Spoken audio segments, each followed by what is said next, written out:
네,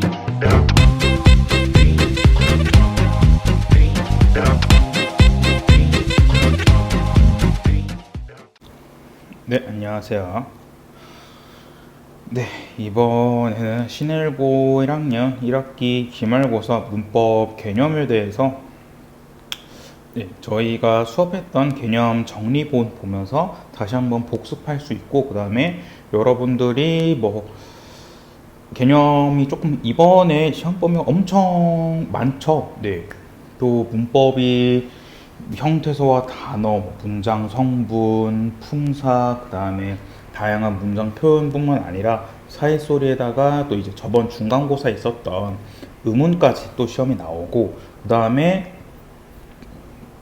5단원, 교과서 5단원 내용도 나오는데, 5단원 내용은 제가 말씀드린 것처럼 되게 내용이 방대하기 때문에 거기서 오히려 시간을 빨리 단축시키는 게 중요해서 빠르게 내용을 더 어느 정도 알고 계신 것도 중요하고, 또 더 나아가서는 또 이번에 3월, 저번에 있었던 3월 모의고사 독서 지문도 나오고, 그 다음에 또 외부 지문도 나오기 때문에 좀 시간적으로 매우 빠듯하고, 또 아마 시험에 좀 많이 어려울 거라고 예상되기 때문에 여러분들이 또 특히 이제 문법이 저번 중간고사처럼 나오면 거의 50% 이상이 나올 텐데, 여러분들이 문법 개념을 부족한 부분을 저한테 바로 질문해서 피드백을 이제 질문 해결하는 방법도 있긴 한데, 혹시나 제가 또 답장이 좀 느리거나 아니면 제가 연락을 잘 못 받을 수도 있기 때문에, 혹시나 여러분들이 개념이 부족한 부분을 이 영상 강의로 조금이나마 보충하시면 좋을 것 같아서, 오늘 이 영상 강의에서는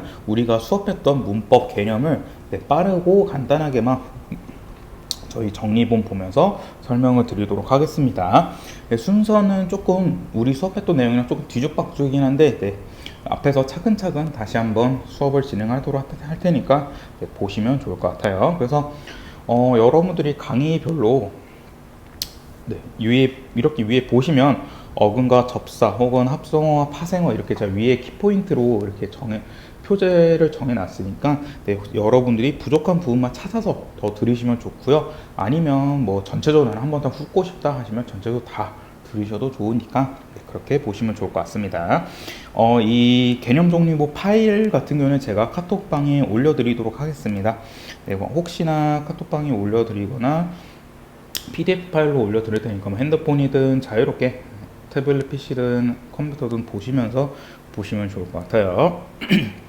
네, 우리 저번 주에 수업했던 형태소 다시 한번 보도록 할게요. 형태소라는 것은 의미를 가진 것으로는 더 이상 분석할 수 없는 최소의 의미 단위이다 라고 제가 말씀을 드렸죠.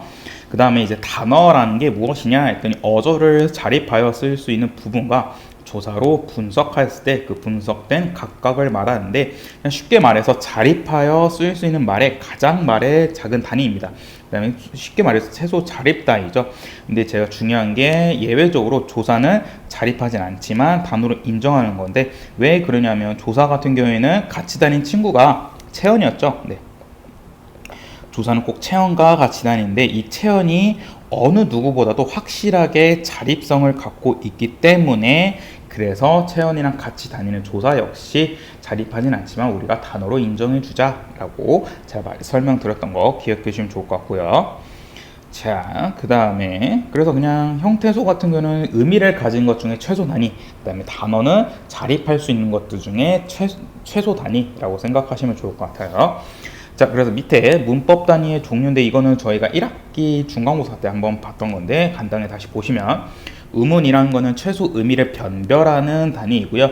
음절 같은 거는 발음 단위, 형태소는 의미 단위, 단위는 자립 단위인데 품사 분류의 기준이 됩니다. 그래서 명사, 대명사, 수사, 관형사, 부사 혹은 동사, 형용사 이런 것들을 이제 분류하는 기준이 단어이고요. 그 다음에 어절 같은 경우는 최소 띄어쓰기 단위인데, 우리 수업 이제 이따가 뒤에서 문장 선본할 때 무슨 그러니까 부사어, 관형어 이렇게 끝나는 것들이 있는데, 그런 어로 끝나는 것들의 분류 기준이 어절이다 라고 생각하시면 돼요. 그래서 그냥 간단하게 어로 끝나는 분류 기준이 어절이다 라고 체크해 주시면 좋을 것 같고요.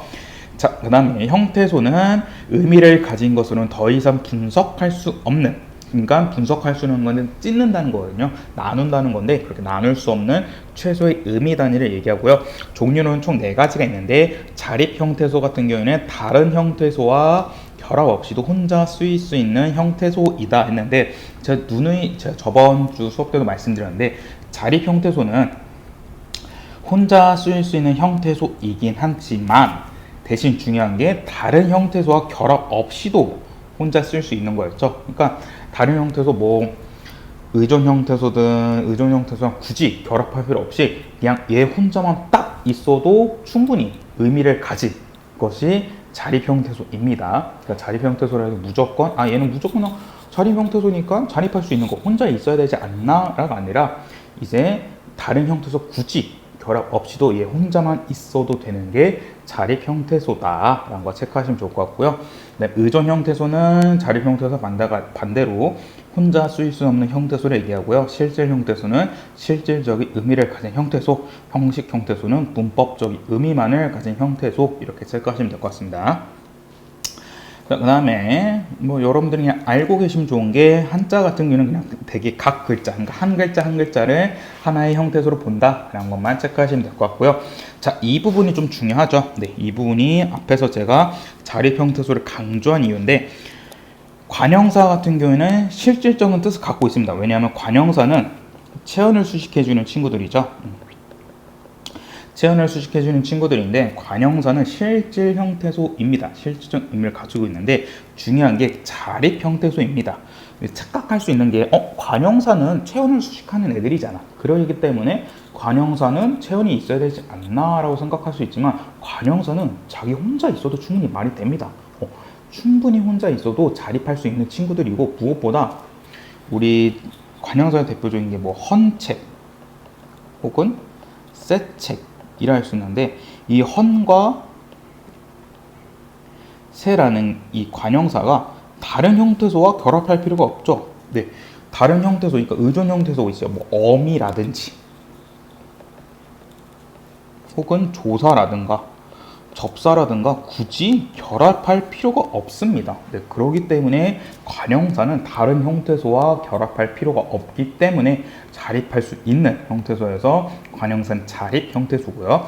의존 형태소 역시 주의하셔야 되는 게 의존 명사 역시 주의하셔야 되는 게 의존 명사는 실질 형태소니까 체언이기 때문에 실질적인 뜻을 갖고 있는데 여러분들이 의존 명사 우리 수업할 때 설명을 드렸지만 의존 명사는 무조건 관형어의 수식을 받아야 돼요.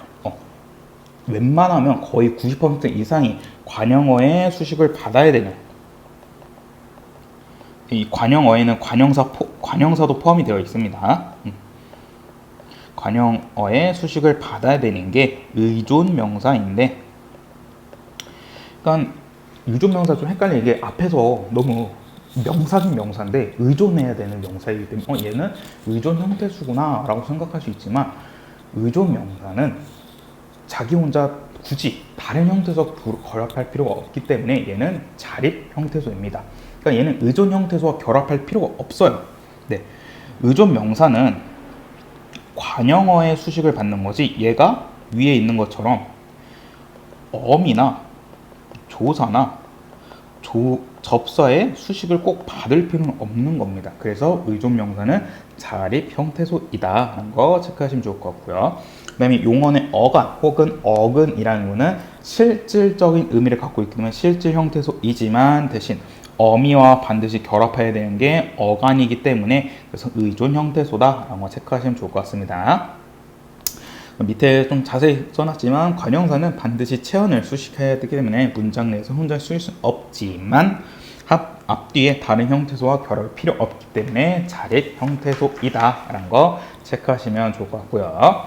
네, 그 다음 페이지 넘어가셔서 형태소 분석 연습인데 이거는 제가 이거 답을 또 못 지웠는데 여러분들 이거 잠깐 시간 이 영상 보실 때 잠깐 일시정지 해놓고 여러분 스스로 한번 1번 아기가 새 옷을 입었다와 2번 3번을 형태소 어떻게 분석하실지 한번 연습해 보시고 하시는 게 좋을 것 같아요. 그래서 이건 꼭 한번 해보세요. 네, 시험에도 형태소 분석해서 각각의 형태소를 좀 설명하는 문제가 나올 수 있으니까 네, 기억해 주셔서 잠깐 강의 멈추신 다음에 형태소 분석 연습해 주시기 바라고요.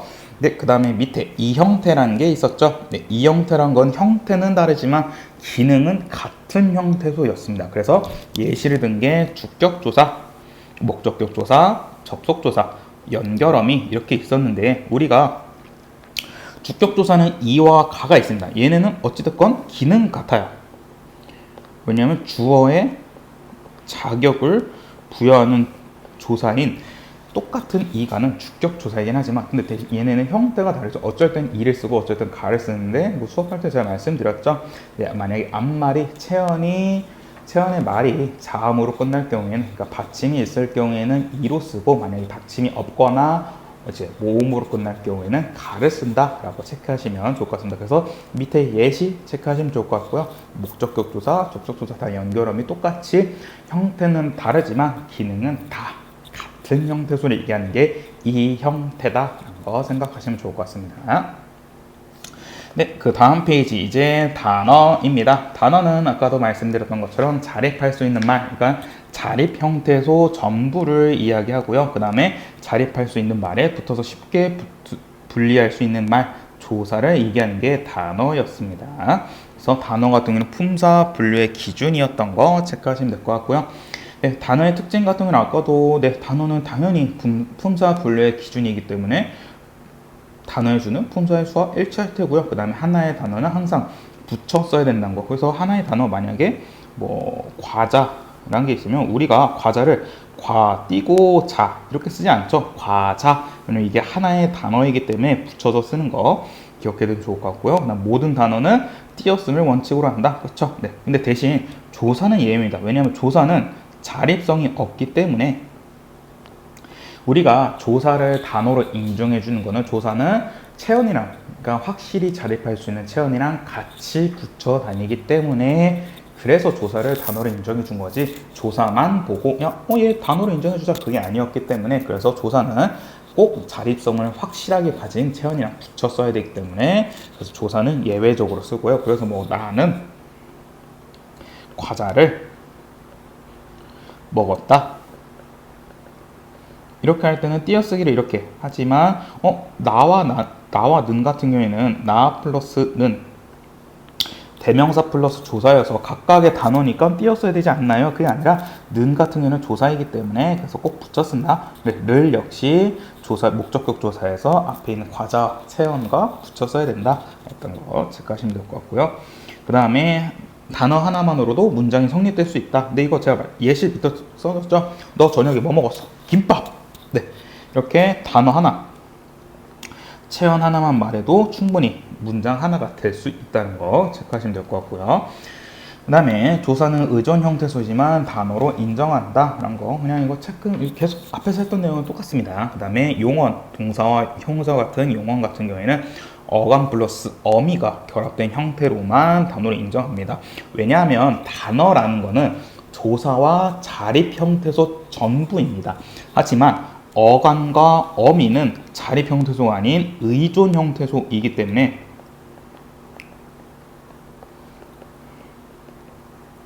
그렇기 때문에 얘네는 자립할 수 없죠. 네, 그렇기 때문에 어감과 어미가 같이 합해진 이 형태로만 단어로 인정한다라고 체크하시면 좋을 것 같고요. 그 다음에 앞에 써놨던 것처럼 의존 명사와 보조 용어는 자립성은 부족하지만 하나의 단어로 인정한다 체크하시면 좋을 것 같습니다. 자, 그 다음에 어근과 접사입니다.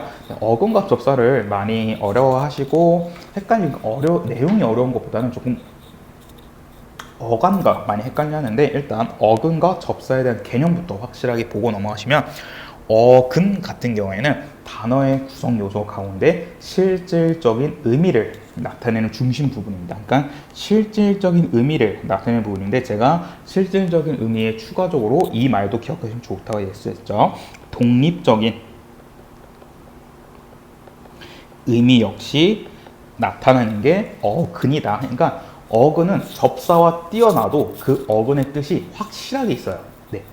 어근이 물론 접사와 붙을 수도 있고 접사가 붙지 않을 때도 있는데, 어근에 만약에 접사가 붙었다가 새로운 의미를 만들거나 아니면 또 다른 의미를 만들어 했다가도 접사가 없어진다 하더라도 그 어근의 실질적인 의미, 그러니까 어근 혼자 있더라도 독립적으로 그 의미를 확실하게 가지기 때문에 어근이라는 거는 실질적인 의미를 나타내는 부분, 독립적인 의미를 나타내는 부분이라고 생각하시면 되고요.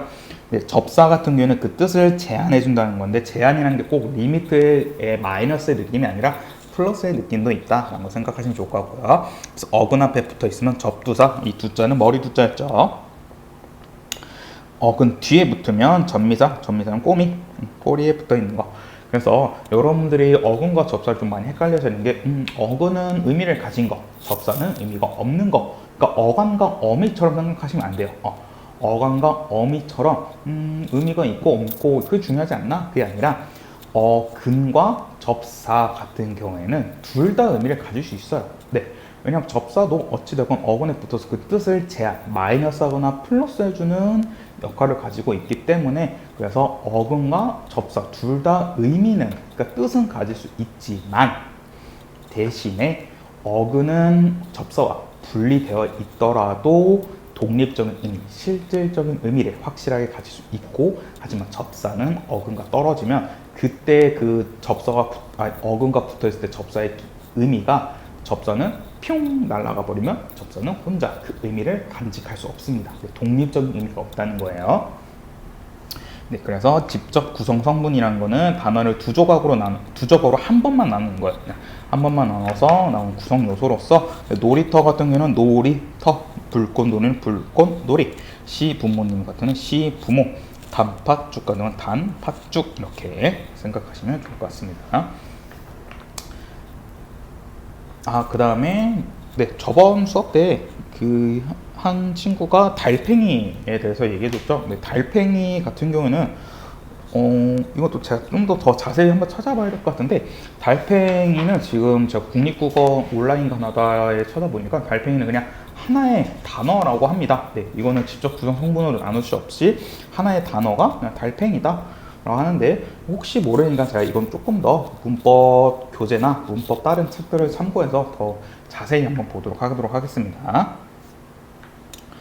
네, 그래서 단어의 구조로서 어근과 어간을 구분하는 게 이게 중요하면서도 여러분들이 많이들 헷갈려 하시기 때문에 자세히 보시면, 일단 어근과 어간, 어근부터 보시면, 어근은 다시 한번 말씀드리지만 실질적인 의미를 가진 겁니다. 실질적인 의미를 가지는데 독립적인 의미도 가진다 라고 생각하시면 좋을 것 같고, 어간 같은 경우는 우리 수업할 때 말씀드린 것처럼 용언이 활용할 때 변하지 않는 부분입니다. 변하지 않는 부분이에요. 그래서 만약에 먹다가 있으면 먹고, 먹으니, 먹어, 혹은 먹어서 했을 때 이렇게 활용될 때 먹은 변하지 않죠. 네, 이렇게 변하지 않는 부분을 어간이다 체크하시면 좋을 것 같고요.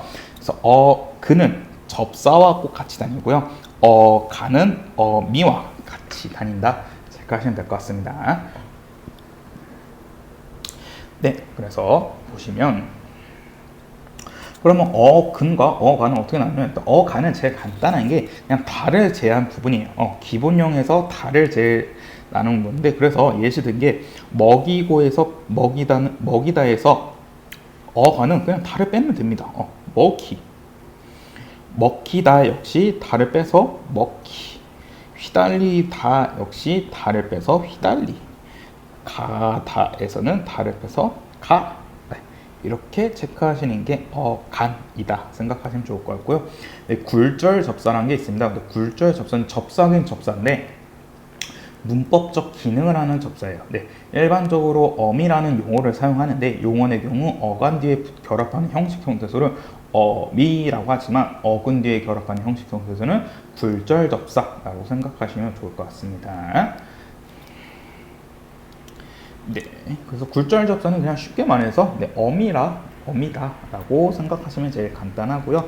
네, 이거 밑에 이 부분, 네, 이것도 그냥 제가 답을 써드렸는데, 어근과 어간, 어떻게 분석할지 이것도 잠깐 시간 멈추셔서 네, 이 부분 먼저 이 부분만 봐주시고요. 네, 이 부분 스스로 한번 선생님은 어떻게 어간과 어구를 나눌 수 있는지, 슬기롭다는 어떻게 어간과 어구는 나눌 수 있는지 한번 체크해 주시고, 그 다음에 여러분이 나눈 부분과 제가 써드린 부분이 일치한지, 혹 만약에 다르는데 왜 다르지 하고 이해가 안 가신다면 저한테 바로 질문해 주시면 되고요.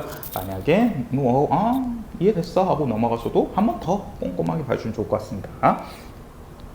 자, 그 다음에 이제 접사에 대해서 조금 더 꼼꼼하게 보시면 접사가 많아요. 접사가 내용이 조금 어렵죠. 확실하게 그냥 어미는 어간과 어미할 때 어미는 뭐 활용할 때 변하는 부분 하고 뭐 이렇게 여러 가지가 있다 할 수 있는데, 접사는 형태도 변하고 그 다음에 뭐 의미도 있고 또 어떤 건 어근이라고 또 어떤 건 접사라 하니까 막 헷갈리는 경우가 있고, 또 접사는 어미는 꼬리 밑자 써가지고 무조건 어간 뒤에 쓰는데, 또 접사는 접두사라 해가지고 앞에 붙어도 있고 혹은 뒤에 붙는 접미사도 있고 해가지고 다양한 내용이 많기 때문에 한번 꼼꼼하게 꼭 보시면 좋은데, 접사는 어근에 붙어서 특정한 뜻을 더하거나 한정하는 부분입니다. 그러니까 뜻을 더할 수도 있고 뜻을 뺄 수도 있다 라고 생각하시면 되고요. 접두사는 아까도 말씀드렸죠. 앞에 붙어서 특정한 뜻을 더하거나 강조하는 접사인데 이를 한정적 접사라 하고요. 난 무엇보다 단어의 품사를 바꾸지 못합니다. 이 품사를 바꾸지 못하는 거는 뭐 명사보다는 동사를 명사로 바꾸거나 아니면 형용사보다 이게 좋겠군요. 동사를 형용사로 바꾸거나 아니 뭐 부사로도 바꿀 수 있죠.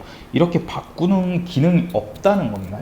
그래서 제가 이 얘기할 때 해리포터 설명을 드렸죠. 해리포터에서도 그 처음에 호그와트 학교를 들어가면 그 신입생 대상으로 그리핀도르냐 뭐 슬린데린이냐 이렇게 모자를 쓰고 하는데, 그 모자를 쓴 데서 갑자기 해리포터가 그 모자를 썼다 해서 해리포터가 마법사였는데 갑자기 일반 인간이 머글로 바뀌는 게 아니었죠. 그냥 그 모자를 썼다 해가지고 이 해리포터라는 아이는 마법사긴 마법사인데 그리핀도르 마법사다, 혹은 뭐 말포이는 그 모자를 썼는데 마법사긴 마법사지만 슬리덴인 마법사다, 이렇게만 그냥 분류하고 그냥 의미를 더하거나, 그러니까 마법사긴 마법사인데 그리핀도르 마법사 혹은 슬리덴인 마법사는 뜻만 의미만 더하거나 강조하는 것 뿐이지, 갑자기 그 모자를 쓴다 해가지고 얘는 갑자기 마법사에다가 인간으로 슉 바뀌는 그런 기능은 없다 했었죠. 그래가지고 접두사 같은 경우에는 단어의 품사를 바꾸진 못한다.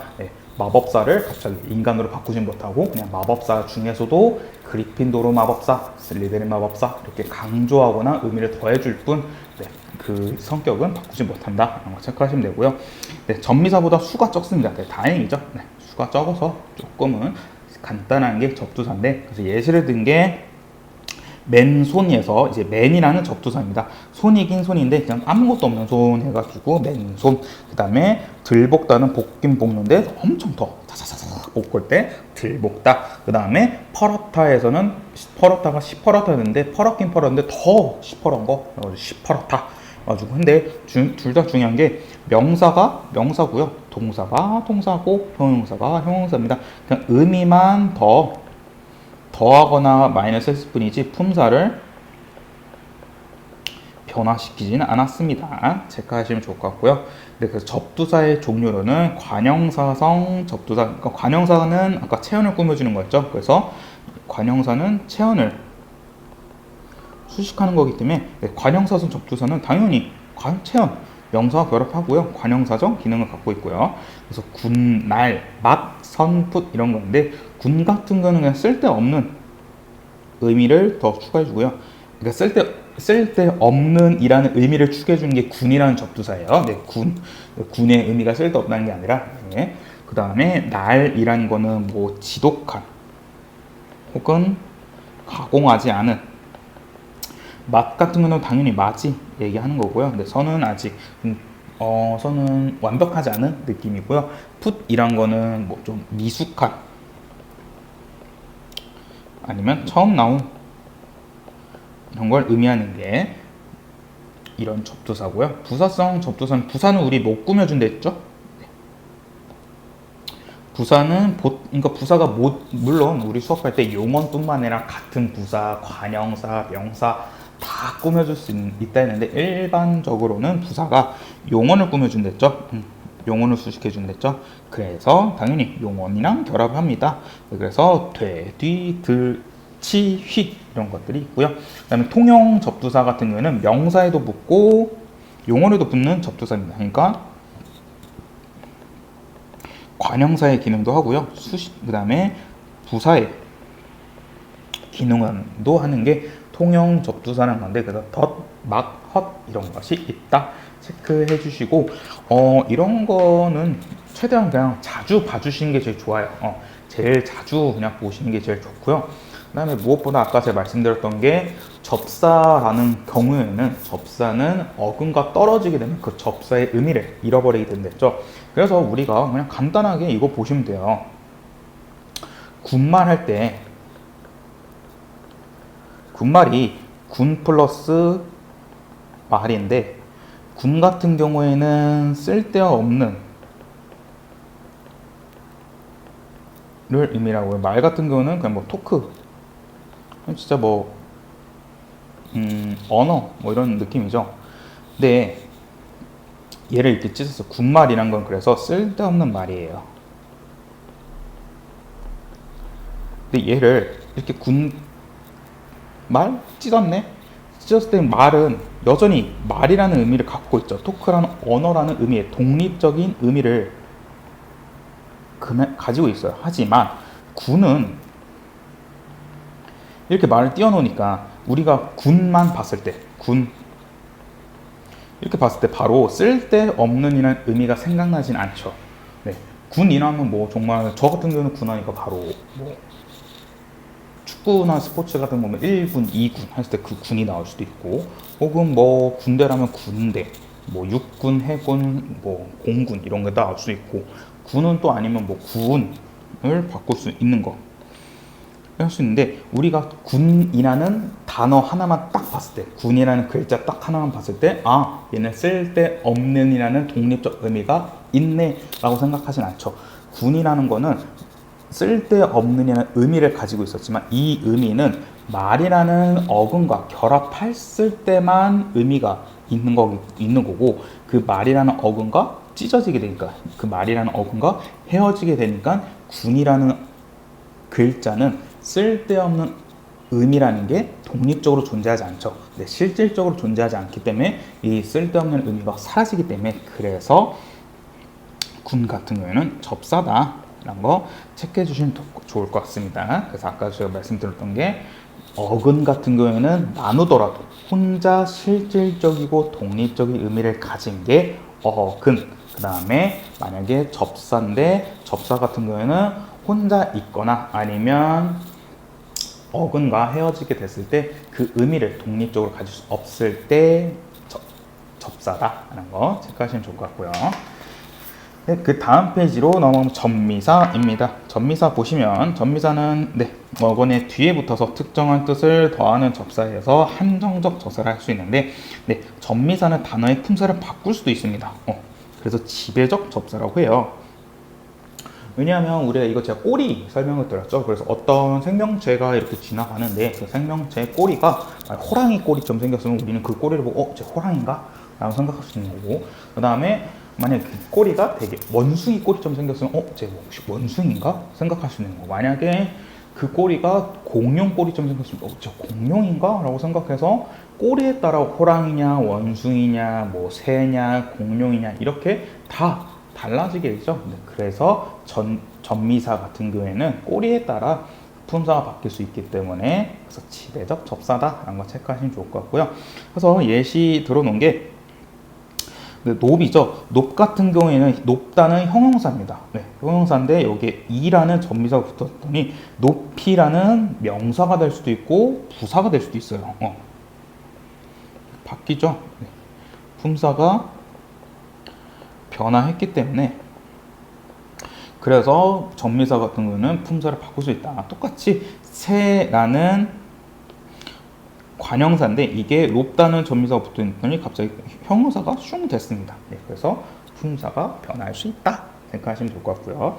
네, 전미사의 종류로는 네, 여러 가지가 있습니다. 명사 플러스 전미사인데 이때는 네, 한정적 접사라서 꾸러기, 꾼, 질 이런 게 있고요. 꾸러기는 뭐 어떤 속성을 가진 사람, 꾼이라는 거는 뭐 전문직 혹은 잘하는 사람, 그럼 질 같은 경우에는 행위를 얘기하는데 우리가 이것도 똑같이 잠꾸러기, 말썽꾸러기, 사냥꾼, 낚시꾼, 노름꾼, 가위질, 걸레질, 부채질 이렇게 만약에 찢더라도 우리가 질 혹은 꾼, 꾸러기만 봤을 때 바로 꾸러기를 보자마자 어떤 속성을 가진 사람 혹은 꾼은 전문직, 잘하는 사람만 떠올리긴 어렵죠. 네, 이것도 제가 먼저 여러분께 꾸러기라는 거는 어떤 속성을 가진 사람이야 라고 말씀을 들었기 때문에 꾸러기? 했을 때 이렇게 된 거지 우리가 꾸러기만 했을 때는 얘가 어떤 동력적 의미, 어떤 실질적 의미를 가진지는 알 수가 없기 때문에 그래서 이렇게 전미사라고 체크하시면 될 것 같고요. 그 다음에 지배적 접사에서 용언 플러스 어근인데 네, 개라는 것도 우리가 보통 개는 우리가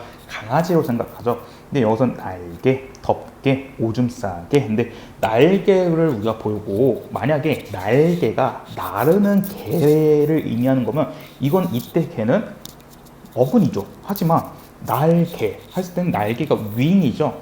윙이기 때문에 여기서는 개가 강아지라는 의미를 가지고 있는 게 아니기 때문에 그래서 접사다 생각하시면 되고요. 그 다음 기 역시 똑같습니다. 기, 달리기, 쓰기, 줄넘기 했는데 기 같은 경우는 뭐 도구 혹은 기구, 기관이 될 수 있는데 이때 기관은 건물이나 뭐 어떤 오피스, 사무실 얘기하는 게 아니라 기관은 몸의 기관을 얘기합니다. 그래서 호흡기 아니면 소화기 네, 이런 것들을 이야기할 때 그래서 보시면 되고요. 이 같은 거는 상태나 삶을 이야기하는 그런 접사고요. 그 다음에 부사 플러스 전미사도 역시 이것도 지배적 접사인데 거리다, 이다, 하다 라는 건데 네, 하다를 조금 조심하셔야 되는 게 꼭 봐줘야 돼요. 왜냐면 하다는 우리가 얘는 동사 아닌가요? 할 수 있는데 하다라는 거는 전미사에 또 하다도 있기 때문에 주의하셔야 된다. 라는 거 체크하시면 좋을 것 같습니다. 그 다음에 이제 강세 전미사는 건 그냥 의미를 조금 더 강조하는 의미입니다. 뜨리다, 치 이런 게 있고요. 그 다음에 사동, 피동 전미사 당연히 알고 계시죠. 이리, 우구추가 있고요. 복수 전미사 내나, 들 이런 것들 있습니다. 네, 그 다음에 접두사의 품사 바꾸입니다. 우리 아까 접두사는 품사를 바꾸지 못한다 했거든요. 근데 여기서 또 바꿀 수 있대요. 근데 이게 딱 하나만 가능합니다. 이렇게 또 예외가 있는 건데 예외는 언제나 제가 누누이 말씀드리지만 예외는 언제나 시험에 나오기 정말 쉽습니다. 네, 시험에 너무 단골적으로 나오는 건데 물론 이래 너무 단골적으로 나와서 안 나올 수도 있지만 그래도 당연하게 오히려 그냥 접두사 문제보다는 이렇게 예외적인 접두사 문제가 더 나오기 쉬우니까 꼭 알고 계셔야 좋은데 동사 마르다에 접두사 매나 강 혹은 뭐 깡 같은 것도 있어요. 깡이라는 붙어진 메마르다, 강마르다, 깡마르다 같은 경우는 형용사로 품사가 바뀝니다. 네, 동사에서 형용사로 품사가 바뀌기 때문에 접두사는 다 안 됩니다. 접두사는 품사를 바꿀 수 없지만 딱 하나 매, 강, 깡 이 세 개가 마르다와 동사 마르다와 결합했을 때만 메마르다, 강마르다, 깡마르다 이런 것 같은 형용사로 바뀔 수 있다. 라고 체크하시면 좋을 것 같고요. 그 다음에 접사 대 조사, 어미 이렇게 둘이 싸우게 되면 접사 같은 경우에는 어근과의 결합에 제약이 있습니다. 하지만 어미와 조사는 상대적으로 결합에 제한이 없죠. 왜냐하면 조사는 어떤 체언이든 다 붙을 수 있어요. 어떤 체언이든 체언이랑 조사가 붙어야 되는 거고 어미는 당연히 어간이랑 같이 다녀야 돼요. 어간은 아까도 말씀드렸지만 의존 형태에서요. 혼자만 있을 때는 안 돼요. 무조건 어미라는 의존 형태에서 결합해야 되기 때문에 어간은 어미와 무조건 같이 다녀야 되고 조사는 체온과 너무 당연하게 같이 다니는 건데 대신 접사는 어근에 붙어도 되고 붙어도 않아도 됩니다. 네, 그래서 접사 같은 경우는 어근과의 결합에 제약이 있다라는 거 체크하시면 좋을 것 같고요. 자, 그 다음 페이지 이제 단일어입니다. 단일어. 그러니까 단어의 형성인데 네. 여러분들 단어의 형성, 우리가 왜 여기서 지금 단일어와 복합어가 있는데 왜 복합어라는 게 생겼을까 혹시 생각해 보신 적 있으신지. 네, 왜 복합어, 그러니까 파생어와 합성어 같은 단어들이 왜 생겼을까라는 건데, 이거는 여기 써놨던 것은 단어의 형성인데 새 말을 만들어내기 위해서예요. 새 말을 만들기 위해서 우리가 복합어, 그러니까 파생어, 이제 파생어와 합성어 이런 것들 만든 건데, 뭐 예시를 들어서 신일고 1학년 국어 시험 대비라는 말을 가진 단어를 우리가 만들고 싶어요. 그럼 어떻게 만들 수 있을까요? 신일고등학교 1학년 국어 시험 대비라는 의미를 가진 단어를 만들고 싶어. 그럼 우리는 어떻게 만들 수 있을까요? 제일 간단한 거는 앞글자 따는 거죠. 신, 일, 국, 시, 대. 그래서 우리가 그냥 간단히 말해서 너 요즘 뭐해? 했을 때 나는 신일국 시대해 하면 물론 다른 사람들은 알아둘 수 없겠죠. 왜냐면 이건 우리끼리 정해놨기 때문에. 그래서 신일국 시대해 하면 할 수 있겠지만, 근데 어느 정도는 추리가 가능하죠. 왜냐하면 우리가 어근만 따와서 어근의 앞글자만 따왔기 때문에. 그래서 신일고 1학년 국어 시 시험 대비 이런 식으로 조금 헷갈리, 어느 정도 추리가 가능하지만 이거는 기존에 있는 어근을 사용한 건데, 만약에 기존의 어근을 전혀 사용하지 않는 새로운 말을 만들고 싶으면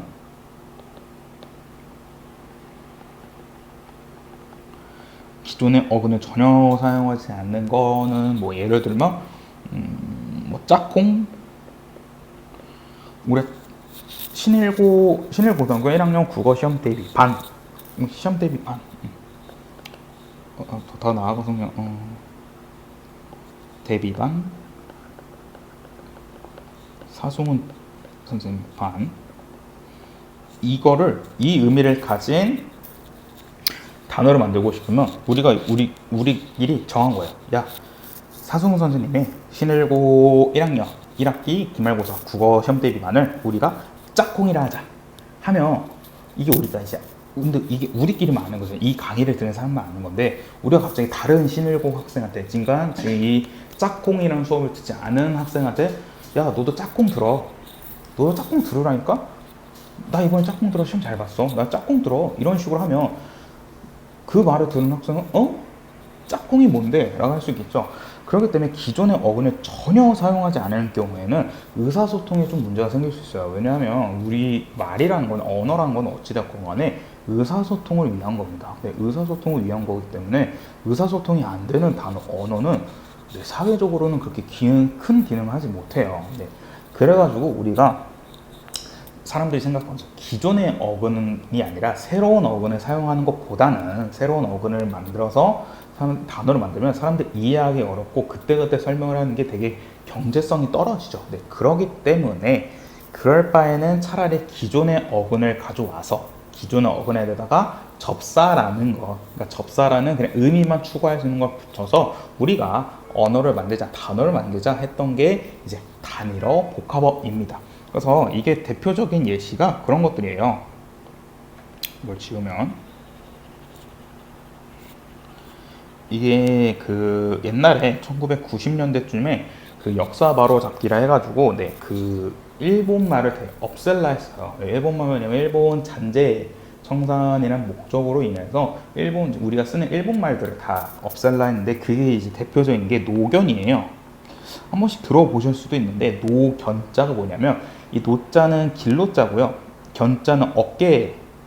그래서 우리가 뭐 무슨 로 뭐 상일로 뭐 이렇게 할 때 있잖아요. 뭐 성북로, 기름로 할 때 그 로자가 이제 길로자인데요. 그다음에 견자는 우리가 뭐 견장을 채우다 하잖아요. 견장을 하고 있다. 그래서 이 견장은 어깨에 하는 거거든요. 그래서 그 견이 어깨 견자. 그래서 우리가 그러니까 아이 이제 드시면 이제 뭐 부모님 있는 아니 어르신 분들께서 막 50견이 왔다 막 이러시잖아요. 근데 그게 이제 50견이 오면 이렇게 어깨 막 쑤셔요. 그게 이제 견자를 쓴 건데, 그래서 이 노견자가 뭐냐면 길이 긴 길인데 어깨에 있는 길이라 해가지고 좀 이 길이 이렇게 있으면 여기 있는 길, 이 견을 노견이라 했어요. 근데 이게 일본 말이거든요. 네, 일본식 언어이기 때문에 이걸 이제 우리 말로 바꾸자 했는데, 이 노견이란 말을 도대체 어떻게 할까? 아예 새로운 단어 만들자니 그러면 좀 의사소통에 문제가 생길 수도 있고, 그래서 만든 게 이제 기존의 어근을 사용해가지고 갓길이란 걸 만듭니다. 갓길 같은 경우는 갓 플러스 길인데 이 사이에 사이 소리 들어가지고 들어간 건데, 길이 긴 길인데 가 쪽에 있는 해가지고 갓길이다라고 만든 게 이제 이게 새로운 말이죠. 새 말이고, 노견이란 말을 없애고 갓길이라는 새 말을 형성한 게 이제 이런 건데, 이것도 갓길인데 길이라는 어근에다 가라는 접사가 붙어가지고 의미가 형성한 거죠. 네, 그래가지고 네, 혹시나 여러분들이, 왜냐하면 우리가 그래도 수업을 하는데 이 단일어랑 복합어 왜 생긴 거지? 왜 우리가 이걸 알아야지? 할 때는 그냥 간단하게 단어의 형성, 그러니까 새 말을 만들기 위해서 우리는 단일어와 복합어를 활용했다라는 것만 체크하시고 보시면 더 이해하기 쉬우실 겁니다. 네, 그래서 이제 단위어로 넘어가면, 단일어는 하나의 어근으로만 이루어진 겁니다. 하나의 어근으로만 이루어진 게 단일어고요. 용언 이외의 단일어는 모두 형태소가 하나로 되어 있습니다. 용언 같은 경우에는 어감 플러스 어미였는데 얘는 각자의 형태소였죠. 네. 그래서 용언 이외의 단일어는 모두 형태소가 하나로 되어 있고요. 용언에서 어근과 어간이 동일할 경우 단일어로 판단한다. 그래서 이거는 우리 밀 때 말다도 있고 먹다, 가다 이게 있었죠. 그래가지고 우리 앞에 예시된 게 먹히다 같은 경우에는 먹히가 어간이고요. 다가 어미였죠. 근데 이거는 이가 어근이고요. 히라는 접사가 붙은 거고, 또 다라는 접사가 붙은 거죠. 그래서 얘 같은 경우는 먹히다 같은 경우에는 어간과 어미가 동일하지가 않죠. 네, 이럴 경우에 먹히다는 하나의 어근으로 이루어지지 않은 것이기 때문에 얘는 단일어로 판단 안 한다. 근데 대신 먹다 같은 경우에는 먹이라는 먹이란 어근 둘 다 똑같기 때문에 그래서 단일어를 판단한다 라고 체크하시면 좋을 것 같고요. 자, 그래서 단일어는 특별히 어려운 게 없고, 이제 우리가 많이 어려운 게 복합어입니다. 복합어는 둘 이상의 어근과 접사로 이루어진 단어인데, 둘 이상의 어근으로 이루어진 거는 합성어라 하고요. 그 다음에 어근과 접사로 이루어진 거는 파생어라 합니다. 우리는 일단 먼저 파생어부터 볼 텐데, 그래서 이렇게 두 개의 이상의 형태로 이루어진 게 복합어다라는 거고요. 그래서 파생어입니다. 파생어 같은 경우는 어근 플러스 접사로 이루어진다는데, 이거는 접사는 접두사, 접미사 다 있기 때문에 그래서 어근 플러스 접미사, 접두사 플러스 어근이라는 게 있다 생각하시면 될 것 같고요. 그래서 한여름 예시 들면, 여름이긴 여름인데 한은 매우라는 거든. 그러니까 너무 더운 여름, 그러니까 정말 한창인 여름, 이런 의미로 한여름 얘기하는데, 얘는 한여름이라는 건 정말 한창인 여름을 얘기하는데, 우리가 얘를 찢으면 한과 여름으로 나눌 수 있습니다. 그러면 여름은 확실하게 독립적 의미를 지니고 있죠. 썸머라는 의미를 확실하게 가지고 있는데, 한이라는 의미는 우리가 일반적으로 하나면 무슨 의미를 떠올리죠? 하나, 숫자 1을 생각하죠. 근데 이 한이라는 그 글자는, 한은 여름과 붙었을 때 그 한이 숫자 1을 의미하는 게 아니죠. 이건 한창 혹은 매우 이런 의미를 가진 건데, 이렇게 의미를 가진 글자가 어근과 떨어지니까 그 의미를 잃게 되죠. 그래서 한이라는 글자에는 독립적인 의미, 실질적인 의미를 갖고 있지 않기 때문에 접사다라고 체크하시면 되고요. 먹이 역시 똑같습니다. 먹이 역시 먹이로 이렇게 찢었을 때 먹이라는 건 의미를 확실하게 갖고 있어요. 독립적 의미를 지니고 있어요. 하지만 이라는 거는 그런 의미를 가지고 있지 않죠. 네, 그렇기 때문에 이제 이는 접미사라고 생각하시면 될 것 같고요. 네, 접두사가 결합한 파생어가 있습니다. 접두사가 결합한 파생어로는 참사랑인데 우리가 참사랑은 정말 뭐 진실된 사랑 뭐 이런 사랑인데 우리가 참 하나만 보더라도 그런 글자를 바로 떠올리기는 어렵죠. 그래서 참사랑 홑 이불 엿보다 짙 맑다 새까맣다 라고 하시는데, 물론 이걸 여러분들이 바로바로 시험 때 분석해서 의미를 파악하시는 건 정말 좋긴 하지만 그럴 수가 없는 경우도 있어요. 그 경우에는 그냥 이제 참이라는 접두사, 홑이라는 접두사, 엿, 짙, 새라는 접두사를 먼저 계속 익히셔서 눈에 잘 익히시는 게 제일 중요하고요. 그 다음에 전미사가 결합한 파생어는 이제 잠, 꾸러기, 꾸러기는 아까 했었죠. 그 다음에 정, 답다, 나날이, 일찍이, 깨뜨리다 이런 것들이 있다라고 체크하시면 좋을 것 같습니다. 네, 그래서 복합어 이런 건 뭐 특별하게 어려운 건 없었고요. 이제 오히려 언제나 예배가 어려운 부분이죠. 네, 되다와 하다는 단독으로 쓰일 때나 동사입니다. 우리 앞에서 했었죠. 하다. 그래서 뭐 운동하다, 빨래하다 이런 거 했을 때 하다가 접사, 제가 전비사를 했었는데 이럴 수 있는데, 네, 단독으로 쓸 경우에 당연히 동사인데 대신 더 중요하죠.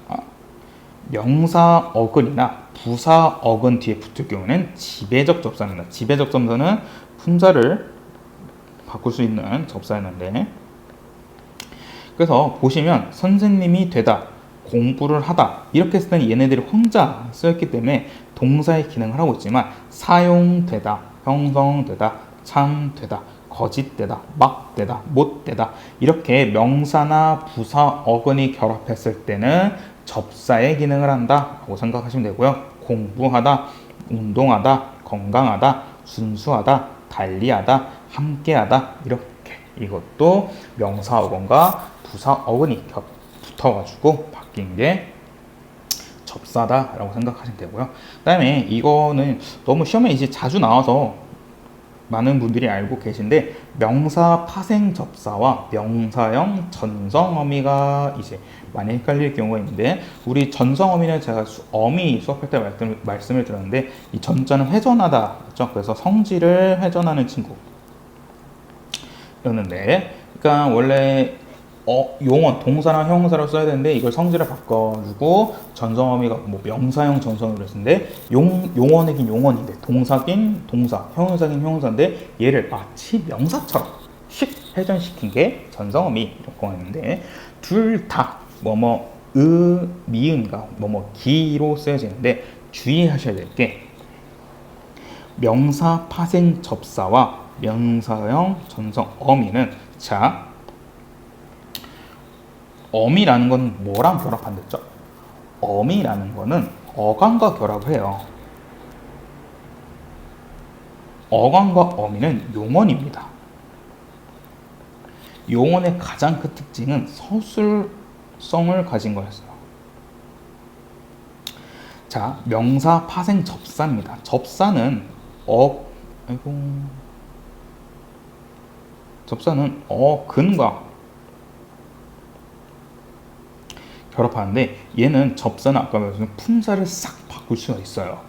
그러니까 어미는 품사를 바꾸지 못해요. 그냥 성질만 조금 달라 보이는 거죠.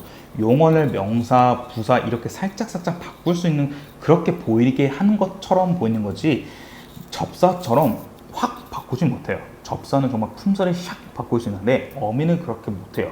네, 그래서 명사 파생 접사는 용언이란 거를 아예 정말 명사처럼 바꾼 거예요. 명사라는 거는 서술성이 당연히 없죠. 네, 그래가지고 명사 파생 접사와 명사형 전성 어미는 서술성이 있냐 없냐로 판단하시면 제일 좋습니다. 그래서 이거 꼭 기억해 두시고요. 그래서 예시를 든 게 명사 파생 접사 같은 경우는 명사의 기능을 하고 있고 서술 기능이 전혀 없기 때문에 무엇보다 관형어의 수식을 받고요. 그 다음에 명사형 전성 어미는 용언이기 때문에 서술 기능을 가지고 있고 부사어의 수식을 받는다. 그래서 이렇게 체크하시면 되는데, 밑에 보시면 이꿈과 이꿈인데 둘 다 꾸다에 미음이 붙은 거예요. 근데 이때 미음이 어쩔 때는 접사고 어쩔 때는 어미의 기능을 하는데, 전교 1등을 하는 꿈을 자주 이랬는데 일단 이제 앞에서 설명한 것처럼 명사 파생 접사는 관형어의 수식을 받았을 때인데 명사 파생 접사는 명사이다 보니까 체언이죠. 체언은 누구랑 같이 다닌댔죠? 체언은 조사랑 같이 다닌댔죠. 그래서 조사가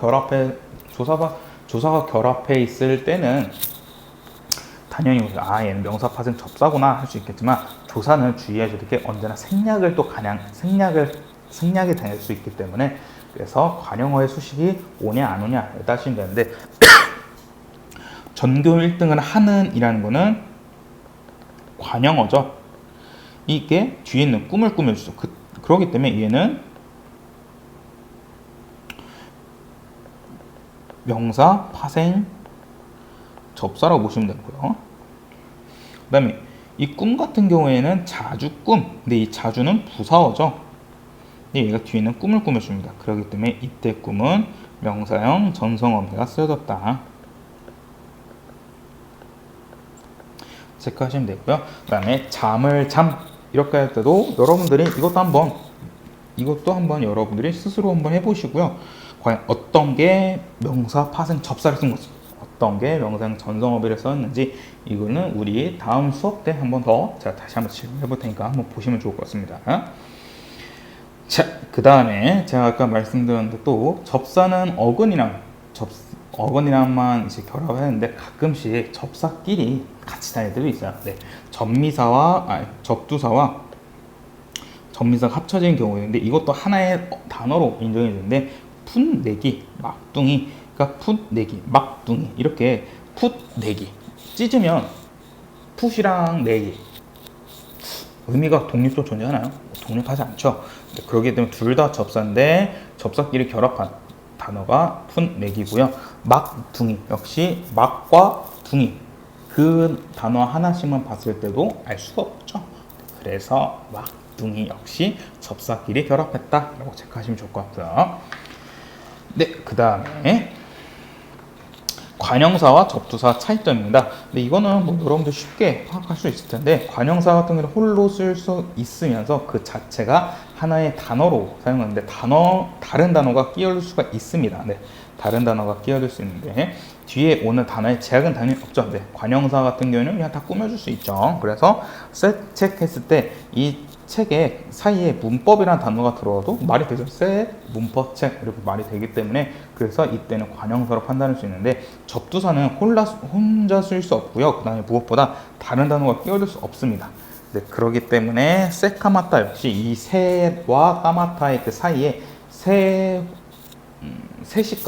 까마타? 이라고 하면 말이 안 되죠. 네, 그렇기 때문에 이 사이에 말이 들어가면 안 돼서 세 같은 경우에는 접두사다 하는 거 체크해 주시면 좋을 것 같고요. 자, 그 다음에 합성어로 넘어가면 합성어는 둘 이상의 어근이 결합한 단어입니다. 그래서 실질 형태소와 실질 형태소가 합쳐진 건데 둘 다 의미를 가지고 있는 거예요. 어근은 둘 다 어근이란 거는 실질적 의미, 독립적 의미를 가진다 했으니까 합성어 같은 경우는 둘을 찢으면 둘 다 실질적인 의미를 확실하게 갖고 있어야 돼요. 독립적 의미를. 그래서 앞뒤 역시 앞뒤가 앞과 뒤를 얘기하는 거죠. 그렇기 때문에 얘네들은 찢어도 앞이라는 단어의 의미, 뒤라는 의미를 확실하게 가지고 있기 때문에 앞뒤는 합성어이고요. 높푸르다 역시 높고 푸르다는 거죠. 네, 높다와 푸르다가 합쳐진 것 때문에 높이라는 의미를 확실하게 가지고 있고 푸르다의 의미도 확실히 독립적으로 계속 갖고 있기 때문에 높푸르다는 어근 플러스 어근 합성어다 생각하시면 되고요. 네, 파생, 그러니까 여기 이제 복합어에서 문제가 좀 어렵게 나오는 부분이 파생어와 합성어 구분하는 방법이고요. 뭐가 합성어고 뭐가 파생어인가 이걸 구분하는 것도 어려운데 무엇보다 합성어에서는 어려운 게 통사적 합성어냐 비통사적 합성어냐라는 것도 중요해요.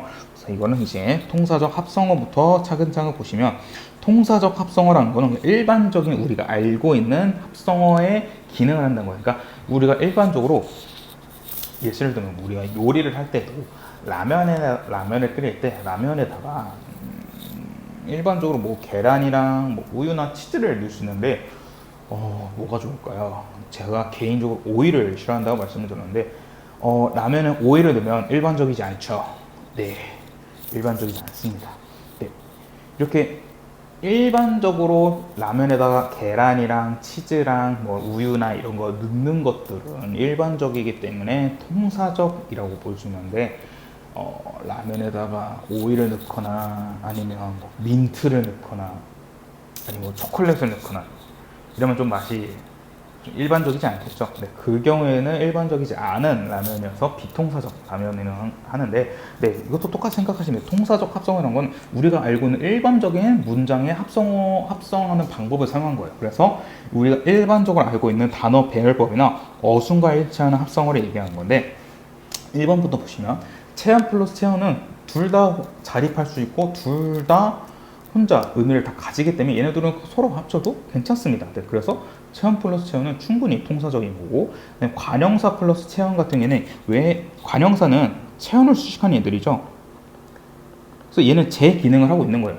제 기능, 올바른 기능을 하고 있기 때문에 일반적인 단어 형성법이고요. 그 다음에 용언의 관형사형에다가 체현을 붙는 건데, 용언의 관형사, 용언은 체현을 바로 꾸며줄 수 없고, 용언에다가 체현을 꾸며줄 수 있는 기능을 추가해야 되는데, 그 기능이 전성어미였죠. 기능을 위해서 관형사형 전성어미를 붙게 함으로써 용언의 어간이 바로 체현을 꾸밀 수 있도록 하는 건데, 이게 전성어미가 도와주는 거였죠. 그래가지고 이것도 우리가 일반적으로 알고 있는 거고, 그 다음에 용언의 어간과 용언의 어간이 합쳐지려 하면 그 사이에 연결어미가 와야 돼요. 근데 연결어미를 제가 우리 수업할 때 말씀드린 것처럼 어간과 어간 사이를 연결해 주는 거였죠. 그래서 얘도 제 기능을 하고 있고요.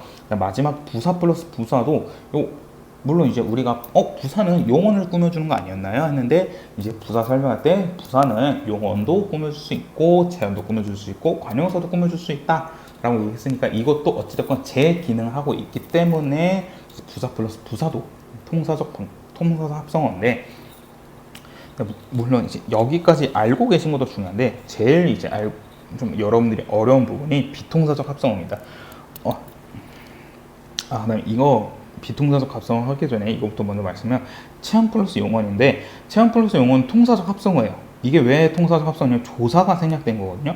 근데 언제나 말씀드리면 조사는 생략될 수도 있는 거였어요. 조사는 생략될 수도 있는 대신 보조사의 경우에는 의미를 더해주거나 빼줄 수도 있기 때문에 생략할 경우 좀 의미가 달라질 수 있으니 주의해야 된다라는 건데, 조사 같은 경우에는 주격조사 같은 거, 그런 것들은 이제 격조사 같은 경우는 생략될 수 있다고 말씀드렸죠. 그래서 조사 생략으로 인해서 체현 플러스 용언이 얘는 체현 플러스 용언? 얘 뭐 사이에 빠진 것 같은데 얘는 비통사적인 거 아닌가? 할 수 있겠지만, 조사는 생략될 수 있는 거예요. 그러니까 조사는 제 기능을 한 거예요. 네, 생략될 수 있는 기능을 할 수 있는 거기 때문에, 그래서 체현 플러스 용언도 충분히 통사적 합성어다. 그래서 힘들다, 본받다, 앞서다. 힘들다는 힘이 들다, 본을 받다, 앞에 서다 하는데, 이 에와 을과 이는 다 조사죠. 그래서 조사를 생략했기 때문에, 조사는 생략할 수 있기 때문에 힘들다, 본, 받다, 앞서다 다 통사적 합성어다 라는 거 체크하시면 좋을 것 같습니다. 자, 그 다음에 비통사적 합성입니다. 비통사적 합성은 라면에다가 민트나 오이나 뭐였죠 아까? 초콜릿 이런 거 넣어 있는 건데, 네, 그래서 일반적으로 우리가 알고 있는 단어 배열법이 아닙니다. 보시면 1번부터 용언의 어간 플러스 체현입니다. 자, 우리 용언의 어간은 바로 체현을 꾸며줄 수 없어요. 용언의 어간은 아직 체현을 꾸며줄 수 있는 관형사의 기능을 받지 못했기 때문에, 그 체현을 꾸며줄 수 있는 관형사의 기능을 줄 수 있는 관형사형 전성어미가 와야 되지만, 이게 오지 않은 채로 어간이 그냥 체현을 꾸며준 거예요. 그래서 덮밥 역시 덮이라는 어간에다가 은이라는 관형사형 전성어미가 왔어요. 그래서 덮은 밥. 그다음에 접칼 역시 접는 칼, 이런 식으로 어미가 와야 되는데, 그 어미 없이 그냥 온 거예요. 그 다음 무엇보다 이렇게 생각하시면 돼요. 어간은 어미랑 같이 다녀야 되겠죠. 왜냐면 어간은 의존 형태소이기 때문에 어미라는 의존 형태소랑 같이 다녔어야 되는데, 그 의존 형태소 어가 없이 그냥 혼자 다니는 거예요. 어간 혼자 말이 다면 안 되기 때문에, 그래서 어간이 어미 없이 혼자 다니기 때문에 이건 우리가 일반적으로 알고 있는 방법이 아니죠. 그래서 비동사적 합성어고요. 그다음 똑같이 용언의 어간과 용언의 어간이 합쳤을 때 이때 연결 어미가 와야 된다는데, 이러한 연결 어미 없이 자기네들끼리 합쳐지면 말이 안 되는 거죠. 그래서 이거는 자석이라 생각하시면 돼요. 어간이 N극이고 어미가 S극이긴 하면 이제 N극과 N극을 합치려면 이 사이에 S극이 와야 되잖아요. 그래서 이렇게 붙을 수 있는데, 근데 이 S극 없이 그냥 N극과 N을 힘으로 합친 거예요. 근데 이건 우리가 일반적으로 알고 있는 과학의 원리가 아니죠. 근데 그와 똑같이 어간에다는 어미가 와야 되고 그 다음에 어간이 와야 되는데, 그런 어미라는 S극이라는 자석 없이 그냥 N극과 N극, 어간과 어간거를 그냥 힘으로 합친 거기 때문에 우리가 일반적으로 알고 있는 방법이 아니기 때문에 비동사적 합성어고요. 그 다음에 부사 플러스 체언인데, 부사 역시 물론 여러분들 부사 아까 부사 플러스 부사 할 때 부사 원래 용어는 꾸며주는 거였는데 체언과 관형사도 꾸밀 수 있지 않다 했나요? 했었는데, 네, 용어 이제 우리 뒤에서 다시 우리 저번 수업했던 거 다시 한번 꼼꼼하게 보시면 부사라는 거는 일반적으로 부사와 용언을 꾸며줄 수 있는 거, 가끔씩 네, 관형사와 체언을 꾸며주는 건데, 네, 그리고 무엇보다 체언을 꾸며주는 건 뭐였죠? 체언을 꾸며주는 거는 관형사였습니다. 관형사가 체언을 꾸며줄 수 있는데, 이 체언을 관형사가 꾸며주는 게 아니라 부사가 꾸며줄 수 있어요. 이건 일반적으로 우리가 알고 있는 방법이 아니죠. 그러기 때문에 그래서 비동사적 합성어다 생각하시면 돼요.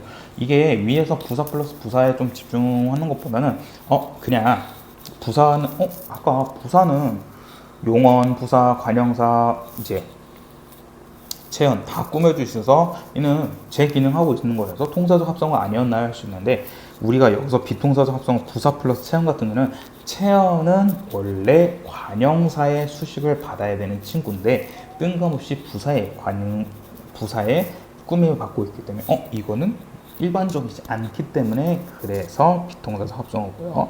그 다음에 마지막 서술어 플러스 목적어인데, 이거는 영어와 중국어 혹은 우리나라 말 차이인데, 자 여러분들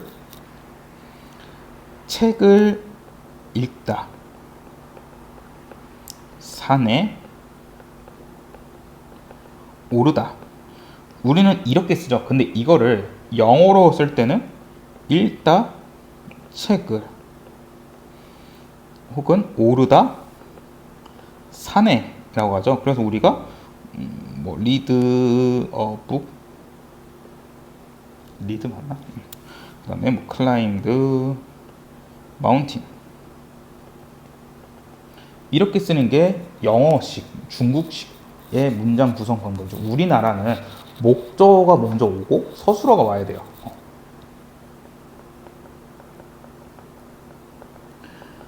목적어가 혹은 부사어가 먼저 오고 서술어가 와야 돼요. 근데 여기서는 지금 바뀌었죠. 서술어가 먼저 오고 목적어가 오고 있죠. 독서 역시 지우고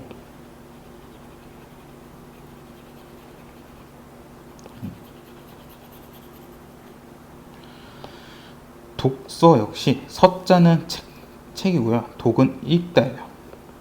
이거를 그대로 우리말로 하면 읽다 책을 이래야 되죠. 등산 역시 매산자고요. 오를 등자예요.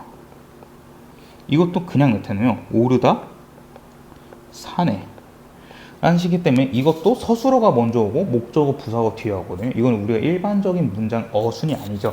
그렇기 때문에 서술어 플러스 목적어, 서술어 플러스 부사어 같은 경우는 우리의 일반적인 문장의 어순이 아니기 때문에 비동사적 합성어다 라는 거 체크하시면 좋을 것 같습니다. 네, 그래서 다시 한번 비동사적 합성어와 통사적 합성어 꼭 알고 계셔야 되고요. 자, 그 다음에 의미 관계에 따른 합성어입니다. 의미 관계에 따른 합성어인데, 이거는 대등 합성어, 종속 합성어, 융합 합성어가 있는데, 대등 합성어는 그냥 A 플러스 B가 A, B 둘 다 기능을 갖고 있는 거예요. 둘 다 본래의 의미를 갖고 대등한 자격으로 결합한 건데 앞, 뒤 역시 앞과 뒤라는 의미를 동등하게 갖고 있고 오가다 역시 오고 가다라는 둘 다의 의미를 갖고 있고 검불다 역시 검다와 불다라는 의미를 둘 다 갖고 있죠. 그래서 둘 다 본래의 의미를 갖고 대등하게 결합했기 때문에 대등 합성어고 종속 합성어는 뭐냐면 A, B 플러스가 A, B가 되는데 대신 둘 중 하나가 서로 꾸며주고 있는 거예요. 근데 보통은 선행, 그러니까 A가 B를 꾸며주는 게 대부분이에요. 대부분이 A가 B를 꾸며주는 거여서 이건 지울게요. 좀 헷갈릴 수 있으니까. A가 보통 B를 꾸며주는 건데 돌다리 역시 뭐냐면 돌로 만들어진 다리죠. 그러니까 돌이라는 어근이 뒤에 있는 다리에 조금 수식을 해주는 느낌을 주죠. 그 다음에 뛰어가다 역시 뛰다와 가다인데 우리가 가긴 가는데 뛰어서 가는 거죠. 그래서 둘 다 의미를 갖고 있어요. 뛰다와 가다 둘 다 의미를 갖고 있는데 대신 앞에 있는 뛰다가 뒤에 있는 가다를 조금 의미를 수식해주는 느낌을 주죠. 그래서 뛰어가다. 그다음 약보다 역시 낮게 보다 라는 건데 둘 다 의미를 갖죠. 얕다, 보다 둘 다 의미를 갖긴 하지만 얕다라는 의미가 뒤에 있는 보다의 의미를 조금 더 수식해주고 있기 때문에 종속 합성어라고 생각하시면 되고요. 그 다음에 융합 합성어는 제일 간단합니다. 융합 합성어는 그냥 A, B가 합쳐졌는데 Z라는 새로운 의미를 갖고 온 거예요. 새로운 의미를 가진 건데 미운 털은 정말 미운 털이 아니죠. 오히려 조금 이렇게 미운 털을 바꿨다는 거 좀 부정적으로 본다는 거였고 춘추와 연세는 춘추는 진짜 가을, 봄과 가을이란 건데 이거는 봄, 가을을 얘기하는 게 아니라 나이를 얘기하죠. 연세도 똑같죠. 강산 역시 그냥 단순하게 강과 산을 얘기하는 게 아니라 강산이라는 단어는 자연을 이야기하기 때문에 이렇게 새로운 의미를 만들어냈기 때문에 융합 합성어다라고 보시면 될 것 같고요. 그 다음에 밤낮이라는 거는 대등 합성어와 융합 합성어 모두 다 가능합니다. 이런 경우가 좀 종종 있어요. 밤낮이라는 건 밤과 낮 이렇게 밤과 낮 둘 다 의미를 딱 대등하게 나타낼 때는 대등 합성어지만 밤낮 밤낮으로 공부했어, 나 밤낮으로 열심히 했어, 이 말은 정말 밤과 낮에 열심히 했다는 의미보다는 밤과 낮, 그러니까 밤낮으로 공부해서 밤낮으로 열심히 했어라는 건 내가 항상 늘 꾸준히 열심히 했다는 거죠. 그래서 늘 꾸준히 항상이라는 의미, 새로운 의미를 만들었을 때는 융합 합성어다라고 생각하시면 되겠습니다. 그 다음에 합성어는 언제나 좀 구랑 헷갈릴 수 있는데 합성어는 한 단어입니다. 합성어는 한 단어예요. 근데 합성어는 복합어의 하나인데 이 복합어는 단어의 형성이었죠. 네, 그래서 합성어는 단어를 만들기 위한 도구였기 때문에 합성어는 한 단어라서 무조건 붙여 써야 됩니다. 우리 앞에서 단어의 특징 설명드렸죠. 하나의 단어는 붙여 써야 돼요. 하나의 단어는 붙여 써야 돼요. 띄었으면 안 돼요. 근데 구 같은 경우에는 둘 이상의 단어가 나열된 것으로 띄어 써야 됩니다. 그 다음에 구는 서술성을 갖고 있지만 서술성을 갖고 있어 다른 단어에 끼어도 있는데 그래서 큰 형과 작은 형 보면 큰 형인데 큰 형은 크긴 큰데 정말 큰 형을 얘기하는 게 아니죠. 정말 큰 형, 작은 형. 그러니까 내가 만약 셋째면 첫째 형을 큰 형이라고 둘째 형은 작은 형이라 하죠. 그래서 이런 경우에는 합성어로 하기 때문에 이 사이에 말이 못 끼면 안 되죠. 근데 큰 형은 정말 덩치가 큰 형, 혹은 뭐 눈이 큰 형, 아니면 뭐 손이 큰 형이라 될 수 있잖아요. 그래서 이때 큰 자는 서술성을 갖고 있습니다. 그래서 이 사이에 뭐 말이 들어가 되죠. 그래서 큰 승훈이요. 이렇게 말이 들어가 되죠. 근데 이 사이에 큰 승훈이요. 이러고 말이 들어가면 말이 안 되죠. 네, 그래서 합성어는 하나의 단어로 띄었으면 안 되고 서술성이 없지만 구 같은 경우에는 둘 이상의 단어가 나열되어서 띄었을 수 있고 둘 사이에 뭐 어떤 단어가 될 수 있고 무엇보다 서술성이 있다라고 생각하시면 좋을 것 같습니다. 네, 여기까지가 어근과 접사 합성어와 파생어였습니다. 감사합니다.